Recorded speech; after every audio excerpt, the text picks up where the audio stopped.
Hey family, welcome back to the channel. My name is Jo Murdock, aka FlowWj0. If you're new here, welcome. If you're not new here, welcome back. We're doing a little bit of a yoga talk today, okay? This is gonna be one of many videos that I create around this topic. 3 things that I wish I knew when I became a yoga teacher.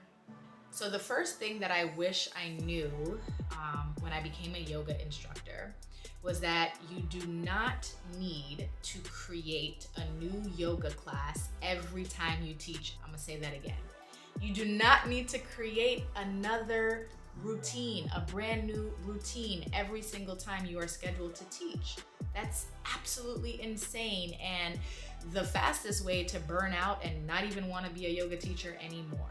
What do you do then? Because you need material. Well, let's break it down first. Let's say you have a student that comes to your class every week. Do you think that that student remembers your playlist? And do you think that that student remembers your sequence?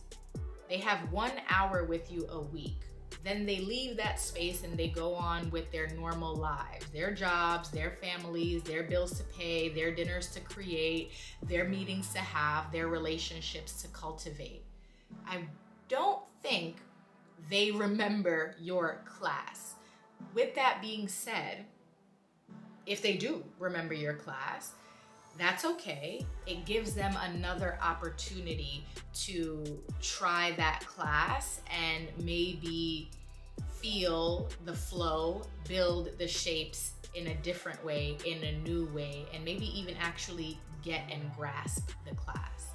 So I offer that example because I think the pressure of being a yoga teacher is that your classes have to be different all the time. They have to be amazing all the time. They have to be creative as hell all the time. Those things are great. Yes, we want them, but we do not have to create a new yoga class every time we teach. Instead, create one class, a foundational class. It can be full body, so we're hitting all points, all parts, and teach that class for about a month. Every time you teach the class though, look at it from a different angle. Give different cues. Talk about something different as the priority or the focus.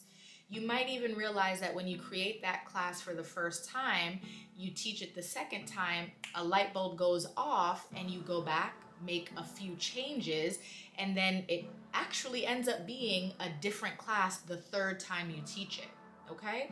So you can take all of that energy and all of that research to build one class and then teach it over the course of a month to see how it evolves and to see how it changes, right? I promise you it will, because you learn something new every time you teach. You have different people in your class that will show you something different that you want to add, or show you that that didn't really make sense, it wasn't that clear, so you go back and figure out how to teach it or take it out. So it evolves, it grows, and it changes. So by no means do you need to create a new class every time you teach. Just stick with one and watch it evolve. It eventually will become a different class. So you're doing the thing you wanted to do with a little less effort and brain fog, fatigue, and stress. I hope that makes sense, okay? Second thing I wish I knew after becoming a yoga teacher: keep taking class.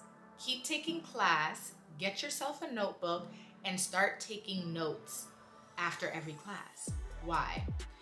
Take notes on what you liked in that class. Take notes on what you did not like in that class. Take notes on transitions that were fun, creative, outside of the box, outside of what you normally do and have learned since your yoga teacher training, okay? As a yoga teacher, it does not mean you shut yourself in and rely on, I don't know, downloads and messages and aha moments to create classes. Yes, it happens, it comes, but as a yoga teacher, you take class to learn how to create class. You take class to learn how to sequence class. You take class to learn what you do not like, what does not feel good to hear, so that you don't do it when you create class or when you teach class, okay? So the point of staying in the space of student is to help you grow in the space of teacher. There's no reason that once yoga teacher training stops, you taking class should stop. Make sense? All of these things play a role. And I'll take this a step further. Once you graduate, make sure you keep taking classes, make sure you're writing notes and reflecting on those classes. I want you to also watch classes. So if you have the opportunity to observe a class where you're sitting in the back, do it. If not, get yourself on YouTube, okay? And watch classes. Do not pull out a yoga mat. Do not pull out your blocks. Do not do it. Sit down and just watch. Look at how the teacher demonstrates certain shapes. Notice when the teacher does not demonstrate and they only talk. Listen to what they're saying. They might cue a warrior two in a way that you've never heard it being cued before. And if you like it, if it lands, it makes sense, you better put that in your class, okay? Offer that to the people that come to see you. There's just so much that you can gain by just being present, looking, listening, instead of doing the class and then just, oh, let me stop and take notes. That is one way to grow, and another way is this. Sit down, pen and paper, just watch, just observe, just learn, hit pause, rewind. All of these things are going to help you and eventually get you to a place where your classes are just so robust and full and safe and smart. And the last and final thing in this video that I wish I knew when I became a yoga teacher is to be very clear and differentiate when you are taking class to observe and learn and grow as a teacher, and when you're taking class to support yourself, to heal yourself, and to just be in a space of existence, to move, to breathe, and to celebrate life, and that your body is willing and able. Those lines are gonna get very, very blurred as a yoga instructor, as a fitness instructor. Anyone who's in the wellness space, whether you're doing meditation, you're doing CrossFit, you're doing yoga. The lines get blurred when you teach and when you take. A lot of us will say, oh, I taught, but I demoed like half the class, so that was my movement. No, it's not. You are holding space for people. You are making sure nobody is injuring themselves. You're remembering your sequence. You're DJing the music. There's no way that you took that class for yourself. That's a lie. You are lying to yourself. So have dedicated time where you take class. You don't have a pen and paper. You're not listening to remember that cue to put it in your class. You're just existing in your body. You're just being guided.